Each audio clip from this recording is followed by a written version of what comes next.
Hello guys, dear student.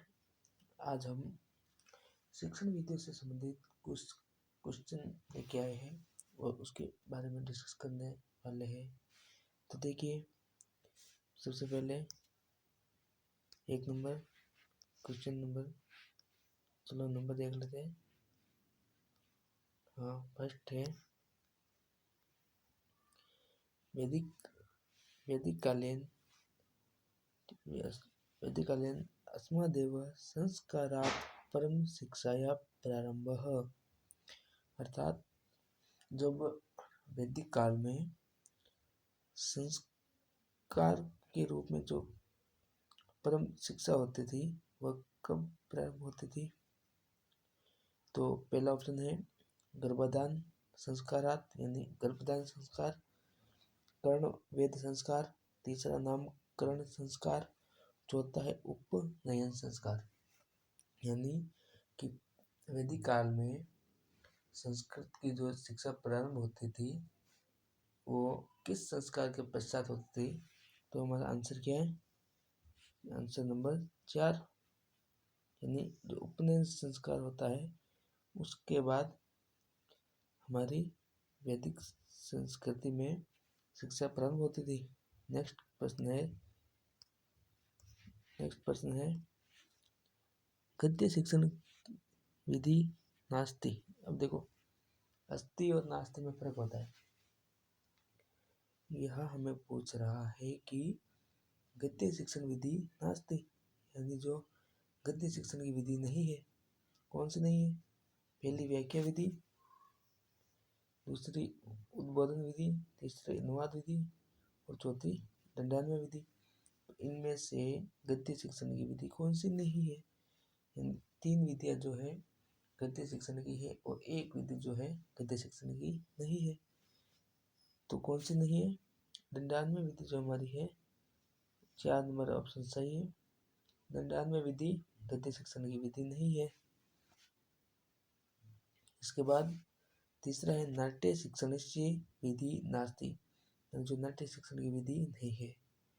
तो नाट्य शिक्षण की विधि कौन सी नहीं है?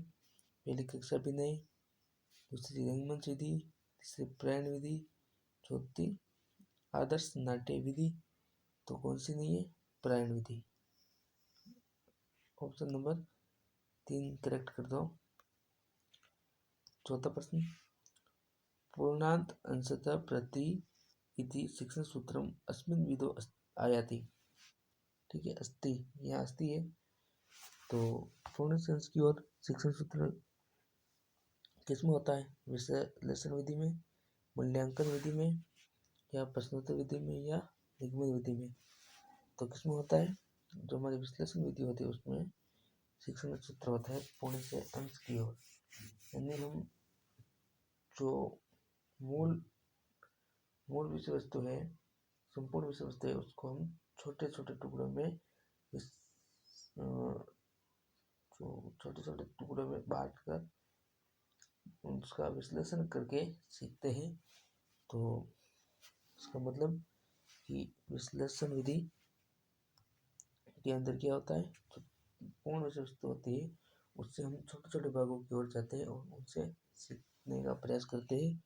तो इसमें पूर्ण से अंश की ओर सीखने का जो शिक्षण सूत्र होता है हमारा, वो लागू होता है। 5वां प्रश्न है NCET द्वारा कतिपय छात्रेषु एक शिक्षक निर्धारित है। यानी NCET में कितने छात्रों पर एक शिक्षक निर्धारित किया गया है? तो इसमें क्या है, 12 छात्रों पर एक शिक्षक, 10 छात्रों पर एक शिक्षक, 15 पर एक शिक्षक और 16 पर एक शिक्षक। तो राइट कौन सा है?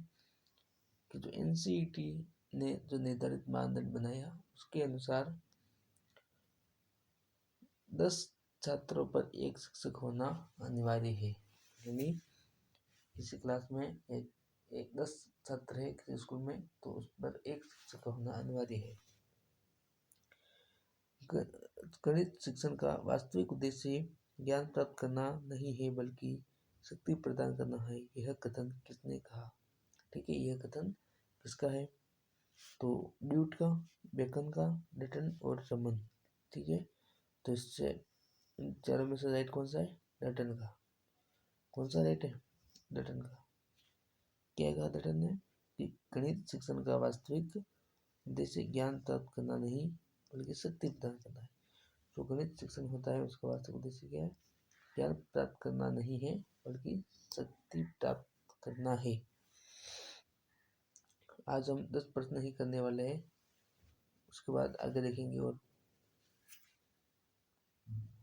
गणित शिक्षण की वह कौन सी विधि है जिसमें अज्ञात से ज्ञात की ओर चलने एवं जिसमें खोज करने की प्रवृत्ति को प्रोत्साहन मिलता है? तो हमें क्या कर रहा है, पहले इसको देखो, अज्ञात से ज्ञात की ओर, और क्या है, खोज करने की। खोज जैसे कौन सी विधि है जिसमें अज्ञात से ज्ञात की ओर चलते हैं और खोज करते हैं?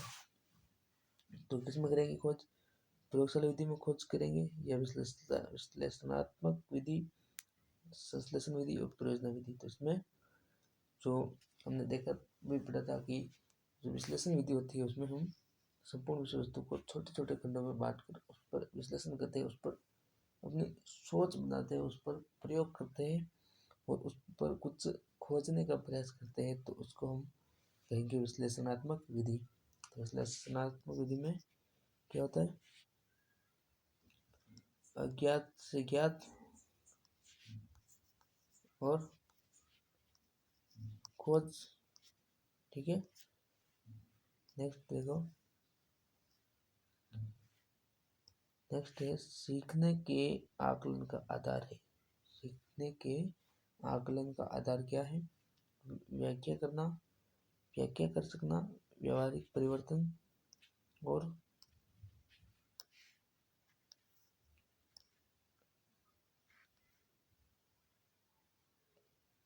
चलो इसमें एक कट गया, कोई बात नहीं, हम अगला प्रश्न देख लेते हैं। टेक्सोनॉमी ऑफ एजुकेशन किसने लिखी? 16 प्रश्न देखो। टेक्सोनॉमी ऑफ एजुकेशन जो पुस्तक है किसने लिखी? गुड्समैन ने। किसने लिखी? गुड्समैन, फ्रेंडर, ब्लूम, स्किनर। किसने लिखी? तो हमारा 3 नंबर ऑप्शन सही होगा, ब्लूम। जो टेक्सोनॉमी ऑफ एजुकेशन पुस्तक है किसने लिखी? बी.एस. ब्लूम ने। बहुत प्रश्नों की संख्या कितनी होती है? 17 प्रश्न। तो कम से कम बहुत प्रश्नों की संख्या कितनी हो सकती है? 5 से 7 या 7 से 8 या 3 से 4 या 2 से 3? कितनी हो सकती है? पहला है 5 से 7, तो ये सही है। तो बहुत प्रश्नों की संख्या 5 से 7 तक होनी चाहिए, ज़्यादा अधिक भी नहीं होनी चाहिए और कम भी नहीं होनी चाहिए। लगभग जो सामान्य आंकड़ा है हमारे पास वो है 5 से 7। और 18 प्रश्न, हस्तलिपि का खराब होना अधूरी पढ़ाई की निशानी है, किसने कहा? ओ तेरी, ये देखो प्रश्न आ गया। जो हम हस्तलिपि का खराब होना, यानी हमारी जब राइटिंग खराब होती है तो उसको हम अधूरी पढ़ाई की निशानी कहते हैं। ये किसने कहा था? स्वामी विवेकानंद ने, महात्मा गांधी ने और रामकृष्ण ने और राधा कृष्ण ने और मुदालियर। किसने कहा था? तो इसमें से राइट है महात्मा गांधी ने। तो महात्मा गांधी क्या चाहते थे छात्रों से कि छात्र सुलेख लिखे, अच्छी राइटिंग लिखे।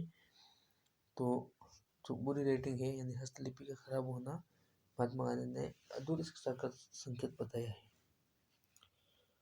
बोलने का विकास करने के लिए आप कौन सा कार्यक्रम आयोजित करना चाहेंगे? ठीक है, प्रातः सभा में समाचार कराना, उत्सवों में गीत करना, अंत्याक्षरी प्रतियोगिता का आयोजन करना और कक्षा में श्रुति लेख करवाना। तो इसमें से कौन सा सही होगा? पहला सही है, प्रार्थना सभा में समाचार पत्र कथन कराना। इससे क्या होगा? छात्रों की बोलने की जो क्षमता होती है उसमें विकास होगा और छात्र अभिव्यक्ति कर सकेंगे, मंच पर अपने खुलकर अभिव्यक्ति प्रस्तुत कर पाएंगे और छात्रों में जो झिझक होती है वो दूर हो जाएगी।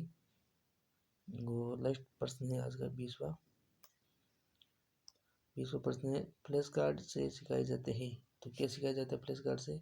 कहानी लेखन, शब्द एवं वर्ण रचना, निबंध लेखन, पत्र लेखन क्या सिखाया जाता है? तो शब्द या वर्ण रचना किससे सिखाया जाता है? फ्लैश कार्ड से। ठीक है बच्चों, आज के प्रश्न खत्म हुए। इसी के साथ चैनल को सब्सक्राइब करिए और लाइक करिए और ज़्यादा से ज़्यादा शेयर करिए हमारे साथ ऐसे वीडियो बनाने के लिए और पढ़ने के लिए लगातार आते रहिए हमारे चैनल पर। MPK वर्ड 2021 के साथ बने रहिए। थैंक यू, धन्यवाद, आपका बहुत बहुत आभार वीडियो देखने के लिए, लाइक और शेयर करने के लिए। Thank you.